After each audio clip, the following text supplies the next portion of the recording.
Hello guys, मेरे YouTube channel में आप सबका स्वागत है।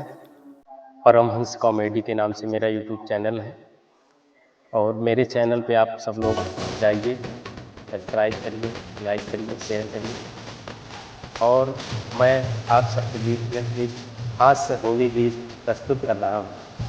आप सबको कैसा लगा कमेंट में ज़रूर बताइएगा। तो आइए आप सबको होली गीत सुनाता हूँ।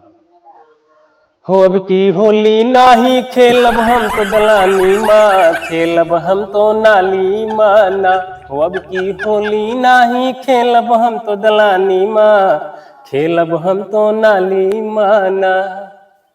हो रंगवा खूब लगाऊ अबीर, चाहे गुस्सा हो ये कबीर। रंगवा खूब लगाऊ अबीर, चाहे गुस्सा हो ये कबीर। सबका पटक के रंगवा खूब लगाऊ हरी माँ, खेलब होली नाली माना। हो अब की होली नाही खेलब हम तो दलानी माँ, खेलब हम तो नाली माना। हो अब की होली नाही खेलब हम तो दलानी माँ, खेलब हम तो नाली माना।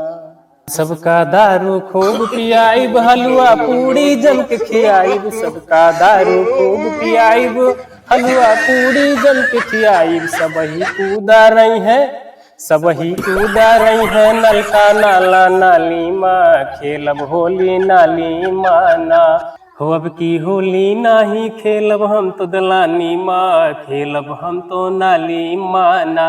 हो अब की होली नाही खेलब हम तो दलानी माँ, खेलब हम तो नाली माना। हो भौजी कूद कूद के भागे, भैया रंगवा लेके दौड़े। भौजी कूद कूद के भागे, भौजी कूद कूद के भागे, भैया रंगवा लेके दौड़े। अब की भौजी से होली खेलब गांठी भरे के पानी माँ, खेलब होली नाली माना। हो अब की होली नाही खेलब हम तो दलानी माँ, खेलब हम तो नाली।